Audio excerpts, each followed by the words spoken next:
வணக்கம் நண்பர்களே. லாஸ்ட் கிளாஸில் வந்து ஹோமோஜினியஸ் நான் ஹோமோஜினியஸ் ஏதாச்சும் ஒன்று அந்த சிஸ்டத்தை பற்றி பார்த்துட்டு இருந்தோம். அதில் வந்து நம்மளுக்கு வந்து 2 சொல்யூஷன் கிடச்சிச்சு, ஒன்று ஹோமோஜினியஸ்க்கு நான் ஹோமோஜினியஸ்க்கு. அதில் பார்த்தீங்கன்னா நான் என்ன சொன்னேன்னா, அந்த சொல்யூஷன் செட்டு ஸ்பேன் பண்ணுற அந்த ஸ்பேஸ் வந்து மாறாது. அந்த ஸ்பேஸ் வந்து ஹோமோஜீனியஸை கம்பேர் பண்ண முடியல, நான் ஹோமோஜீனியஸ்க்கு வந்து கொஞ்சம் ஷிஃப்ட் ஆகலாம், அப்படி தானே ட்ரான்ஸ்லேட் ஆகலாம். அதாவது என்ன அர்த்தம்னா, ஒரு சிஸ்டத்துக்கு வந்து சொல்யூஷன் இருக்குது அப்படிங்கிற பட்சத்தில் அது வந்து கன்சிஸ்டண்ட்டாக இருந்துச்சு அப்படின்னா அதுக்கு கிடைக்க போகிற ஹோமோஜீனியஸ்க்கும் நான் ஹோமோஜீனியஸ்க்கும் உள்ள வித்தியாசம் என்னென்னு பார்த்தீங்கன்னா வந்து இந்த சொல்யூஷன் ஸ்பேஸ் வந்து ஜஸ்ட் ஷிஃப்ட் ஆகிருக்கும். ஃபார் எக்ஸாம்பிள் நம்மளுக்கு கிடைச்ச இதை அந்த ரெண்டுமே எழுதியிருக்கிறேன். இதுதான் வந்து ஹோமோஜீனியஸுக்கு கிடைச்ச சொல்யூஷன் ஸ்பேஸு. இதில் தான் நம்மளோட சொல்யூஷன் இருக்கும், அப்படி தானே. இந்த ஸ்ட்ரெயிட் லைனில் தான். இந்த ஸ்ட்ரெயிட் லைன் எப்படி கிடைக்குன்னா, இந்த வெக்டர் ஸ்பேன் பண்ணுற அந்த ஸ்பேஸ், இந்த வெக்டர் ஸ்பேன் பண்ணுற ஸ்பேஸ் அதே தான் இங்கேன்னு பார்த்தீங்கன்னா அதே ஸ்பேஸ் தான், கொஞ்சம் ஷிஃப்ட் ஆகிருக்கு. இதுதான் நம்மளோட சொல்யூஷன் ஸ்பேஸ், அப்படி தானே. ஸோ இதுதான் பார்த்தோம்.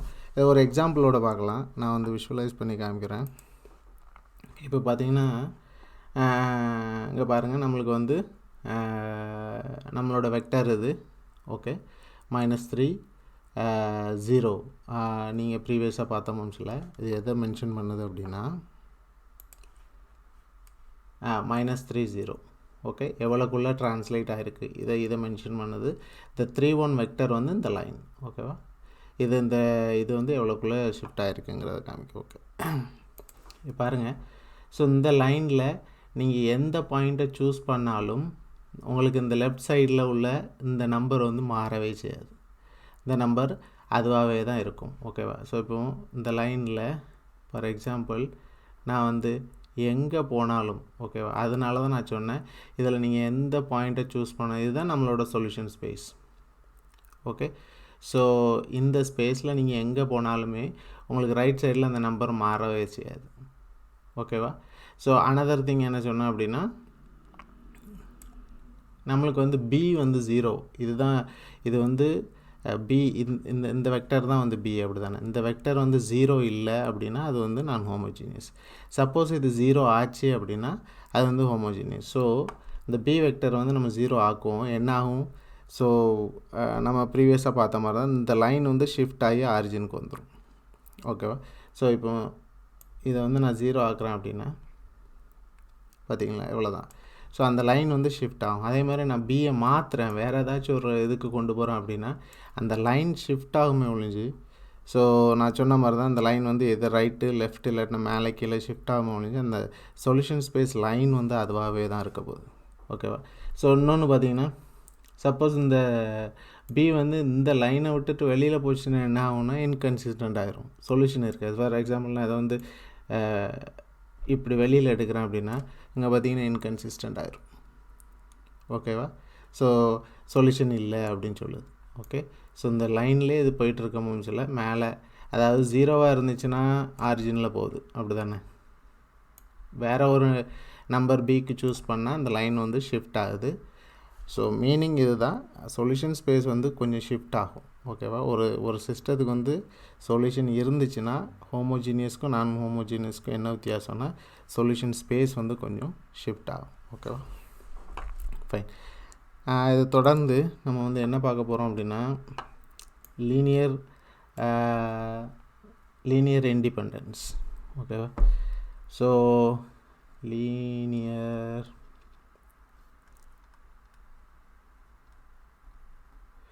இது என்ன சொல்கிறதுனா, இப்போ சப்போஸ் என்கிட்ட ஒரு செட் ஆஃப் வெக்டர்ஸ் இருக்குன்னு வச்சுக்கிடுங்களேன். For example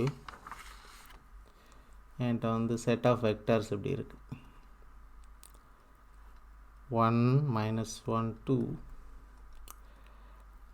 3 1 4, okay, 3 1 4. ஸோ என்கிட்ட ஒரு செட்டு இப்படி இருக்குது.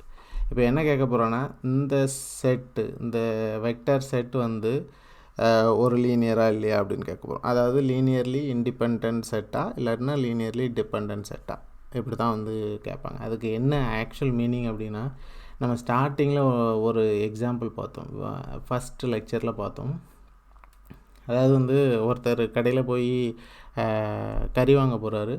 அப்போ வந்து 1 கிலோ சிக்கன் ப்ளஸ் ஒரு 2 கிலோ மட்டன் வாங்குறாரு. ஸோ அது வந்து சம் ரைட் ஒரு 150 போடுறேன். ரொம்ப 1500 வரும், ஆனால் 150 போடுறேன். இது சப்போஸ் வந்து ஒரு 2 கிலோ சிக்கன், ஒரு 3 கிலோ மட்டன். இப்போ வந்து பார்த்திங்கன்னா இது வந்து ஒரு 500 போடுறேன். ஓகே.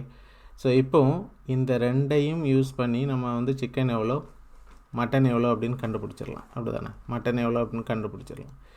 இப்போ இன்னொருத்தர் போயிட்டு 3 kilo chicken plus 5 kilo mutton 650 ரூபாய்க்கு வாங்கிட்டு வர்றார். ஓகேவா?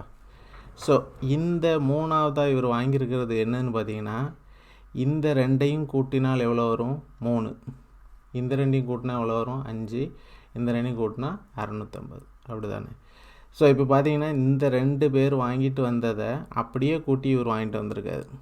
இதில் நம்ம என்ன சொல்லலாம்னா, இந்த எக்ஸ்ட்ராவாக இவர் வாங்கிட்டு வந்ததை வச்சு நம்மளுக்கு எந்த யூஸும் இல்லை. ஸோ கொஞ்சம் டெக்னிக்கலாக சொன்னால், இந்த ஈக்குவேஷன் வச்சு நோ இன்ஃபர்மேஷன், அதை வச்சு நம்ம ஒன்றும் பண்ண போகிறதில்ல. இன்னும் சொல்ல போனால் இது வந்து ஒரு ரிடண்டன்ட், ஒரு தேவையில்லாத ஈக்குவேஷன். அப்படி தானே? இதை வந்து இன்னும் சொல்ல போனால், இந்த ரெண்டையும் கூட்டி மூணாவதாக கிடைச்ச ஈக்குவேஷன் தான் இது. அப்படி தானே? இந்த 2 ஈக்குவேஷனையும் கூட்டி மூணாவதாக கிடைச்சது தான் இந்த ஈக்குவேஷன். இதை தான் வந்து என்ன சொல்லுவாங்கன்னா லீனியர்லி டிபெண்ட் அப்படின்னு சொல்லுவாங்க.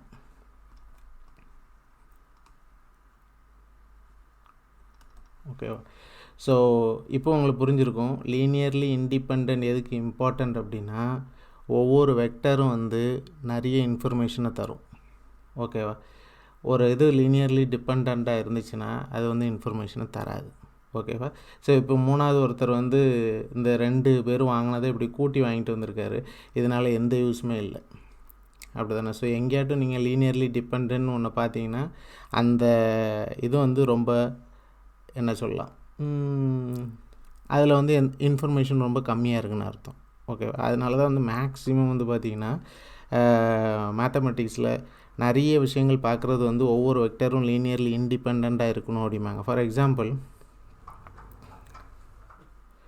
நம்மளோட வெக்டர் எடுத்துக்கிட்டிங்கன்னு வச்சுக்கலாம். சும்மா நார்மலாக எடுத்திங்கனாலே எக்ஸ் அண்ட் ஒய் ஆக்சிஸ் வந்து இப்படி 90 டிகிரியில் வரையும். அப்படி தானே? இப்போ இங்கே ஒரு வெக்டர் எடுக்கிறேன் அப்படின்னா இது வந்து 1 0, இது வந்து 0 1. ஓகேவா? இன்னும் ஒரு சென்ஸில் சொல்ல போனால் இது ரெண்டுமே லீனியர்லி இண்டிபெண்ட். இந்த 2 வெக்டருமே லீனியர்லி இண்டிபெண்ட். அது ஏன் அப்படின்னு நமக்கு அதை பார்க்கலாம். ஓகேவா? Okay fine. இதுக்கு வந்து டெஃபினேஷன் ஒன்று கொடுக்குறாங்க.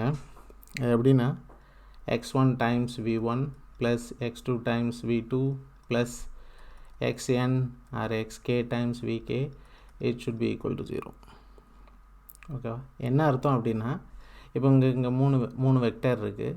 இந்த வெக்டரை வந்து நான் ஒரு காம்பினேஷனில் எழுதுகிறேன்னு வச்சுடுங்களேன்.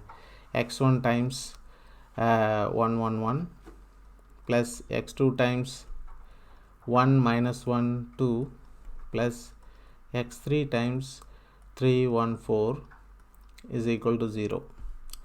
இப்போ என்னன்னா, நம்ம எழுதியிருக்கிற இந்த x1 x2 x3 எல்லாமே 0வாக தான் இருக்கணும்.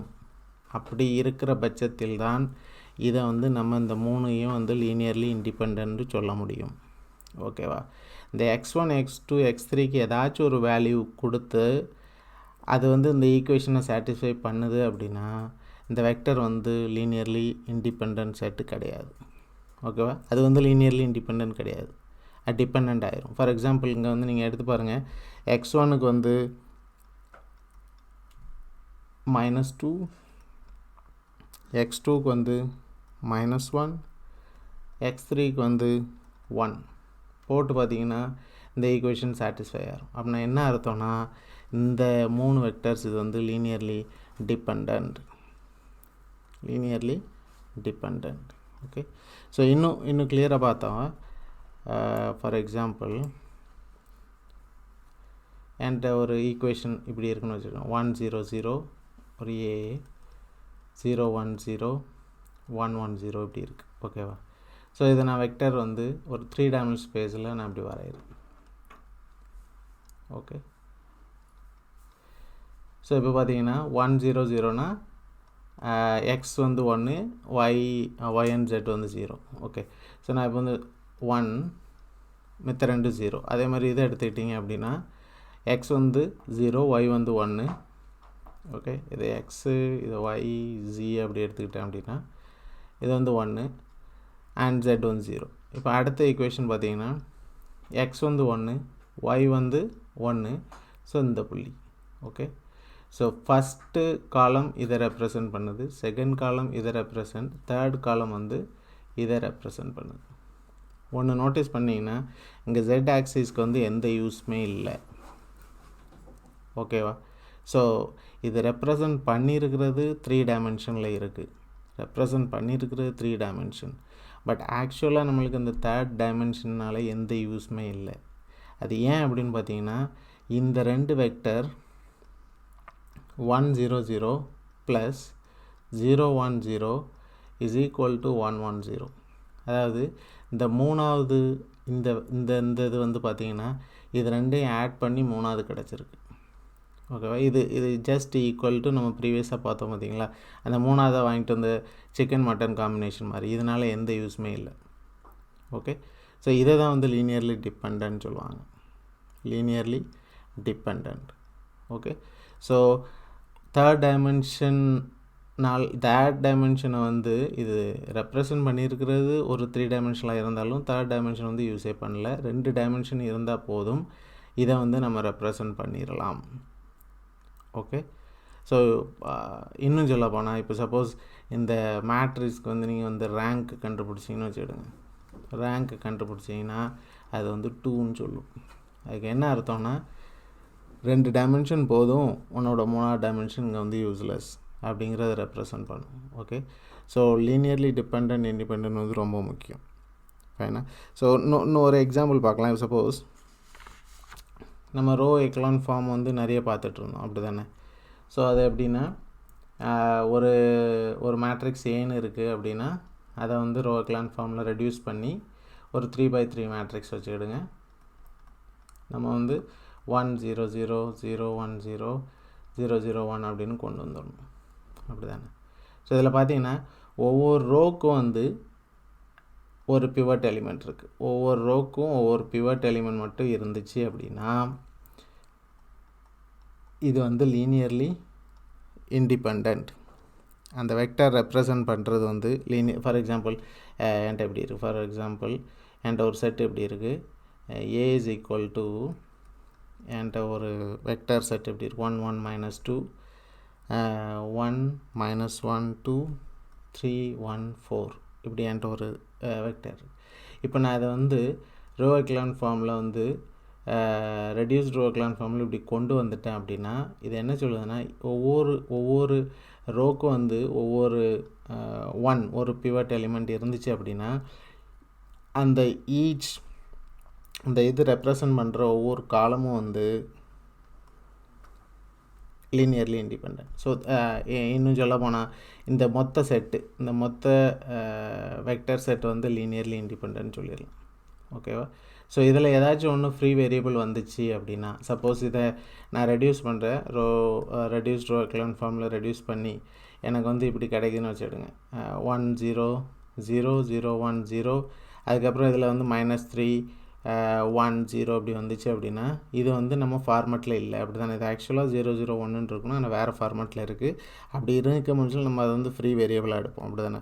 ஸோ இங்கே ஃப்ரீ வேரியபிளாக நம்ம ஒன்று எடுக்கிறோம் அப்படின்னாலே அது வந்து லீனியர்லி டிபெண்ட் ஆகிறதுக்கு வாய்ப்பு இருக்குது. ஓகேவா? ஸோ லீனியர்லி டிபெண்ட் தான். நம்ம இதை வந்து நம்ம பார்க்கலாம். ஸோ முக்கியமானது என்னது அப்படின்னா ஒரு மேட்ரிக்ஸ் இருக்குது, அதுக்கு வந்து ரோ எக்கலான் ஃபார்ம் கண்டுபிடிக்கிறீங்க அப்படின்னா, ஸோ ஒரு மேட்ரிக்ஸ் இருக்குது, அதுக்கு வந்து row echelon form reduced row இது கண்டுபிடிக்கிறீங்க அப்படின்னா ஒவ்வொரு ரோக்கும் வந்து ஒரு பிவட் எலிமெண்ட் இருக்கணும். ஓகேவா? ஒவ்வொரு ரோக்கு வந்து ஒரு பிவட் எலிமெண்ட் இருக்கும். ஃபார் எக்ஸாம்பிள் இப்போ வந்து நம்ம ஏ வந்து மோர் நம்பர் ஆஃப் காலம்ஸ் இருக்குது, மோர் காலம்ஸ் இருக்குது, அதாவது நம்பர் ஆஃப் காலம்ஸ் வந்து கிரேட்டர் தேன் நம்பர் ஆஃப் ரோஸ்ன்னு வச்சுடுங்க.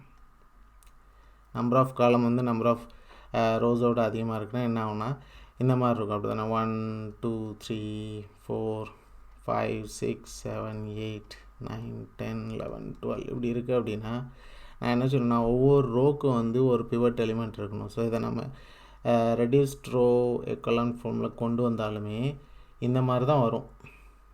1 0 0 0 1 0 0 0 1 லாஸ்ட் இது வந்து கண்டிப்பாக வந்து நம்மளால் கொண்டு வர முடியாது. அப்படி தானே, ஏன்டா நம்மகிட்ட 3 ரோ இருக்குது, 4வது காலம் வந்து கண்டிப்பாக வேறு ஏதோ ஒன்று தான் இருக்க போகுது. ஓகே, ஸோ இதோட 2 0 0 அப்படி வருதுன்னு வச்சுடுங்க.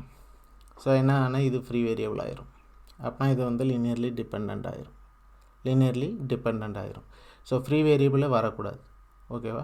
ஸோ அப்போனா ஒரு மேட்ரிக்ஸில் number of columns greater than number of ரோஸாக இருந்தால் கண்டிப்பாக அது வந்து லீனியர்லி டிபெண்ட்டாக இருக்கும். ஓகேவா? இதை வந்து வைட் மேட்ரிக்ஸ்ன்னு சொல்லுவாங்க. அப்படி தானே, இதை வந்து வைட் மேட்ரிக்ஸ்ன்னு சொல்லுவாங்க. ஃபைன், நம்ம கண்டினியூஷன் நெக்ஸ்ட்டு லெக்சரில் பார்க்கலாம். தேங்க்யூ.